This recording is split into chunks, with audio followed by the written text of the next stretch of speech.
¿Qué tal, hermanos? Dios los bendiga a todos. En el Evangelio de hoy nuestro Señor Jesucristo aparece presentando su verdadera y auténtica identidad.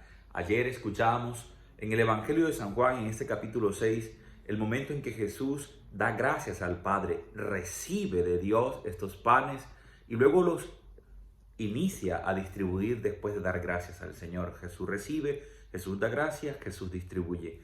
Y en esta distribución llena de amor de Jesús a sus discípulos ocurre el gran milagro de la multiplicación de los panes.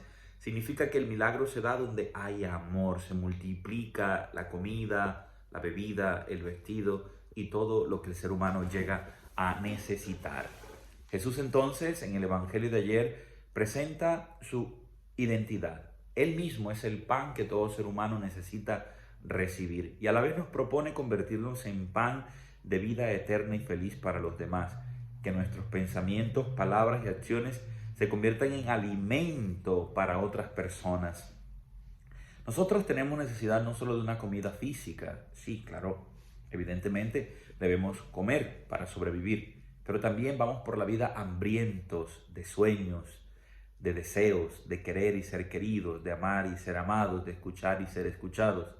Y Jesús, con este gran signo, quiere revelar su verdadera identidad. Él es el pan vivo bajado del cielo, ese pan que Dios había dado a Israel en el desierto. Ahora es su Hijo mismo, Jesús de Nazaret, que se nos da a través de la palabra que escuchamos en la Eucaristía o que leemos cuando escudriñamos las Escrituras, pero que también viene a nosotros a través del pan eucarístico, cuando deja de ser pan y vino y se convierte en su cuerpo y en su sangre. Hoy leemos la segunda parte del capítulo 6 y en ella también se nos está manifestando una realidad superior. Jesús no es simplemente un profeta más, el profeta prometido por Dios.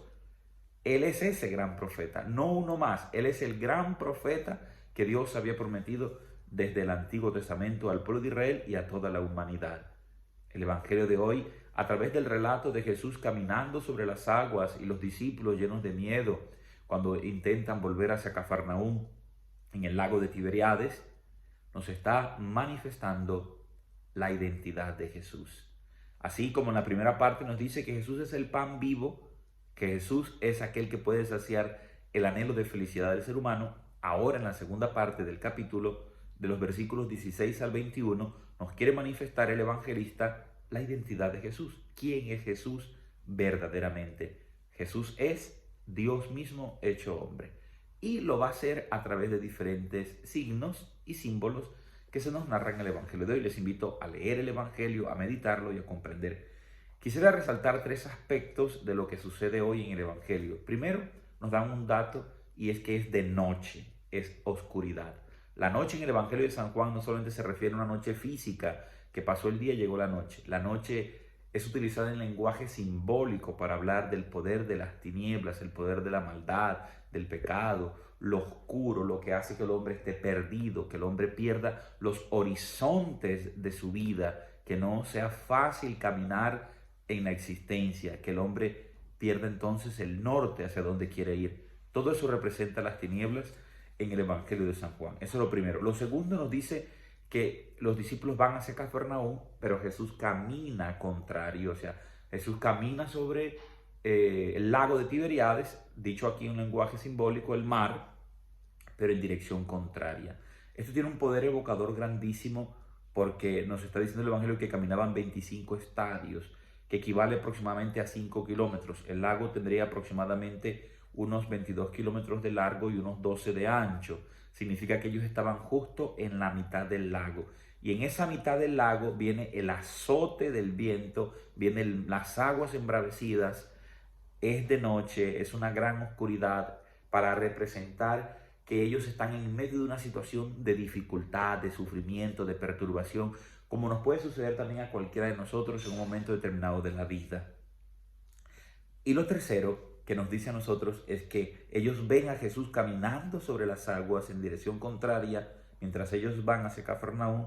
Jesús viene de la tierra hacia el interior de las aguas en dirección contraria a lo que ellos llevaban. Ir hacia Cafarnaúm significa alejarse del plan de Dios. Ellos habían visto el gran signo de Jesús multiplicando los panes y los peces. ahora intentan volver a su estado de vida previo a conocer a Jesús. Es también un signo de cuando nosotros nos queremos alejar de Dios. Mientras más nos alejamos de Dios, más nos busca Dios a nosotros. Jesús va en busca de sus discípulos que al verlo caminando sobre las aguas no sienten paz, sino que se llenan de pavor y de miedo. ¿Y por qué? Si Jesús camina sobre el mar, ellos deberían sentir tranquilidad. Lo que pasa es que el evangelista Juan utiliza un lenguaje simbólico porque está haciendo una reinterpretación del Antiguo Testamento. Allá en el libro del Génesis, Dios había revelado su santo nombre a Moisés cuando le dijo: y si el pueblo me pregunta quién eres tú, ¿qué voy a decir? Y Dios le dijo: diles que yo soy, me envía.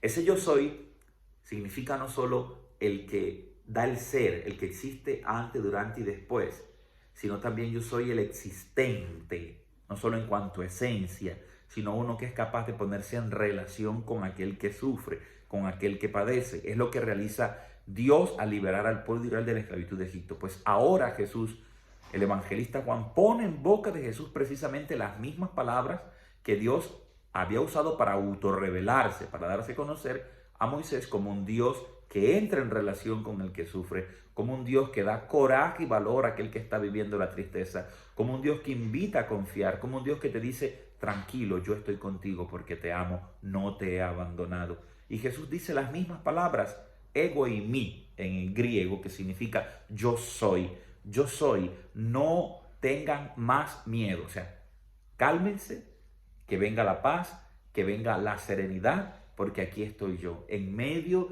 de las turbulencias de tu vida, del sinsentido, de las noches más oscuras, de una enfermedad, de la muerte de un ser amado, de un fracaso económico, amoroso. Dios te dice: calma, tranquilo, aquí estoy yo. Dios se manifiesta, eso se llama teofanía, fanos en griego quiere decir manifestación y teo quiere decir Dios. O sea, Dios se manifiesta de manera más portentosa, más poderosa, más fuerte, precisamente en los momentos más oscuros de nuestra vida, en los momentos más difíciles, es cuando estamos llamados a duplicar, a centuplicar nuestra confianza en el Señor. Les invito a que ustedes lean el Salmo 107 de los versículos 23 al 30. Es un salmo bellísimo. En el libro que Dios me permitió escribir, que se llama Inevitables Reflexiones, Faro de Razón y Fe, en la conclusión de mi libro yo hago un análisis de una estrofa del salmo, porque dice que ellos iban en el mar y el mar embravecido amenazaba con hundir esa barca, pero invocaron al Señor y el Señor les escuchó. Sobrevino una gran bonanza, se llenaron de alegría, dieron gracias a Dios y llegaron al ansiado puerto.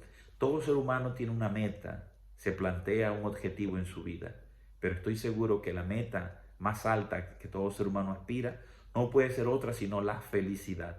Ese ansiado puerto que todo ser humano desea en su corazón es ser feliz.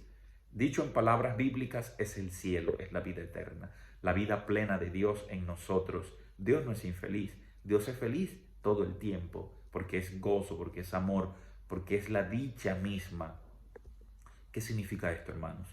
Que para nosotros entrar en esta felicidad eterna no debemos esperar la muerte y después de la muerte ir al cielo. Eso será ya después definitivamente. Sino que Dios nos da de gustar, anticipar ya, aquí y ahora, esa vida eterna y feliz. Una vida óptima, una vida de calidad, una vida en la que podemos amar y ser amados, perdonar y ser perdonados, escuchar y ser escuchados. Una vida en la que reconocemos la presencia de Dios en el hermano, en la que en medio de la tempestad encontramos la calma. ¿Por qué? Aquí viene el punto de diferencia.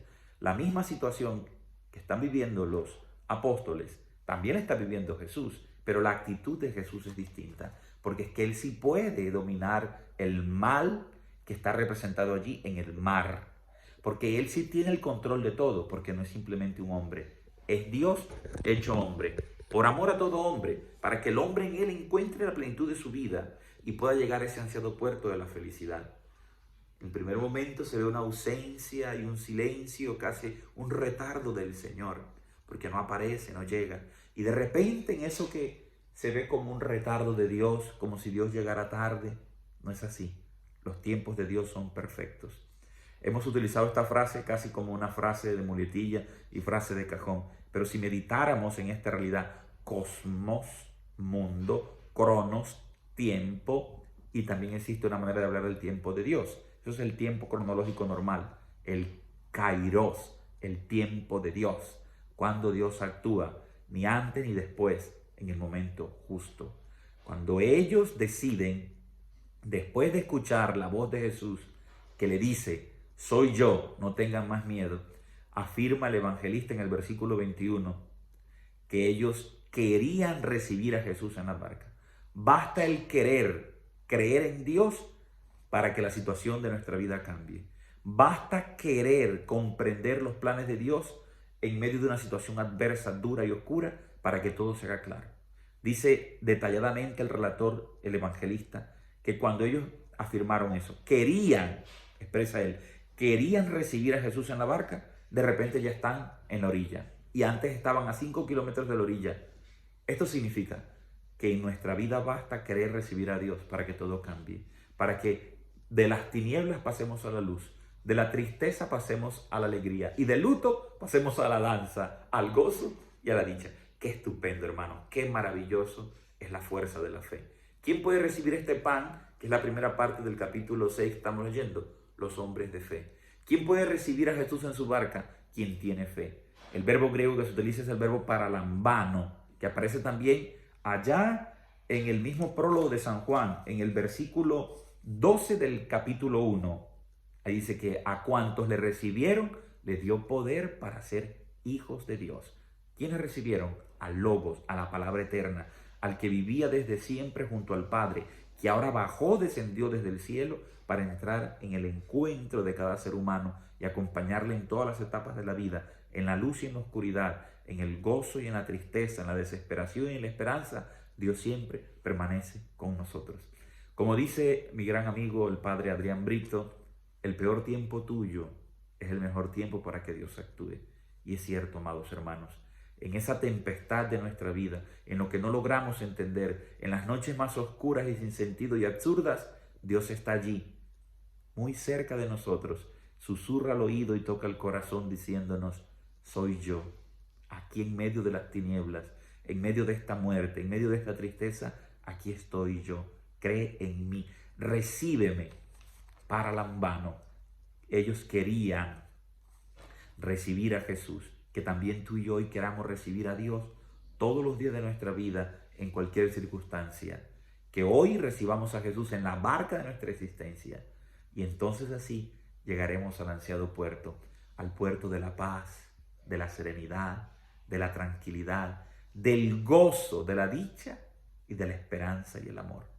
Pidamos pues al Señor este deseo ardiente de recibirlo siempre en la barca de nuestras vidas, para que en medio de las tempestades, de los mares embravecidos y los vientos en contra, lleguemos siempre a ese puerto anhelado, a la felicidad, hoy, mañana y siempre.